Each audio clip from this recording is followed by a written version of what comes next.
as you embark on the practice, and as you stay with the practice, it's best to think of it as a voyage of discovery. After all, the Buddha says, the goal is to see what you've never seen before, to realize what you never realized before,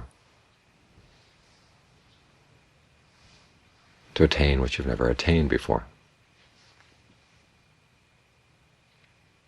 So you are going into the unknown.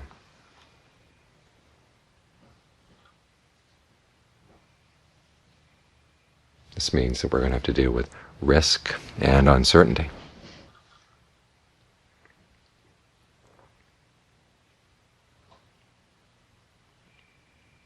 Which requires an interesting mix of attitudes. On the one hand, you have to have a certain amount of confidence. So on the one hand, you need confidence, and on the other hand, you need humility. The confidence is confidence in your ability to deal with unknown factors as they arise.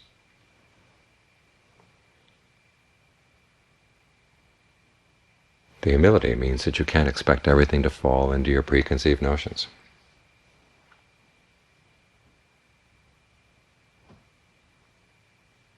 That the path is going to stretch your imagination.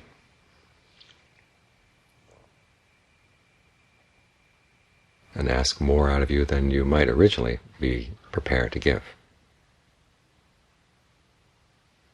So on the one hand, you need the confidence that yes, you can do this, and yes, this is a good place to go.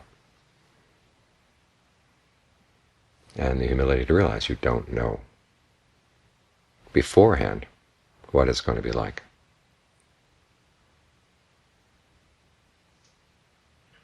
I know some people want to have all kinds of guarantees before they embark on this, and you can't really guarantee anything. And you can guarantee that when you get there, it's going to be good. But how much is that guarantee worth for someone who hasn't experienced that yet?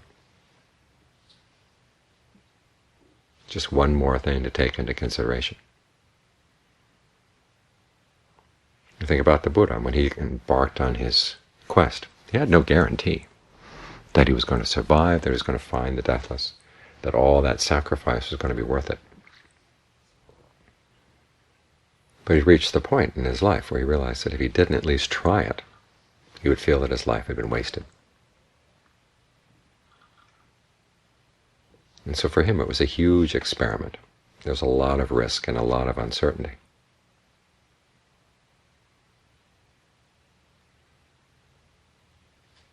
And yet he was willing to take the risk, to face the uncertainty.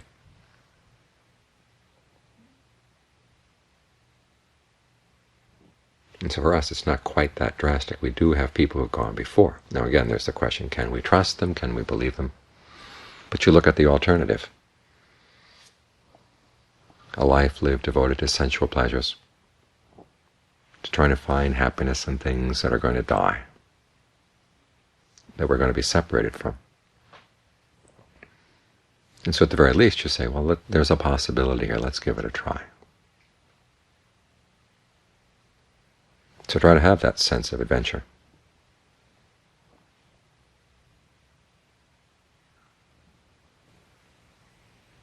And be open to new things. And learn how to deal with uncertainties. Today we're talking about the maps for the jhanas. And when you try to apply the map to your actual experience, it's going to be uncertain for a while.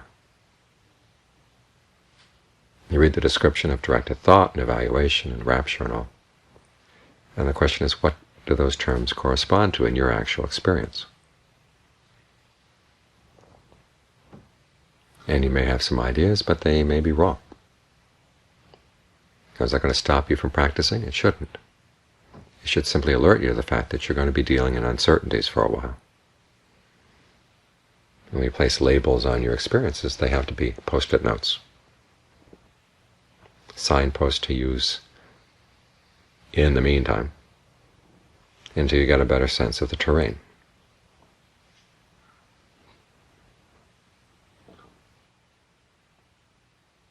I mean, the surest of the signposts is the one for the fourth jhana, when the in-out breath stops.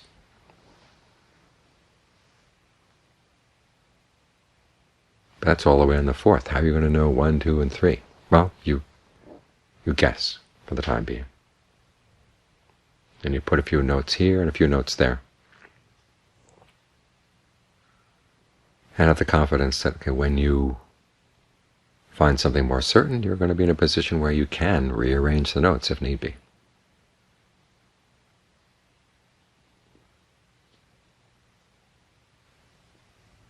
And the sense of adventure also means that you may have some anticipations of what's going to work and what things should be like in the practice.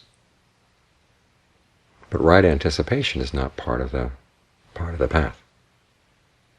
Sometimes you can push things in the wrong direction.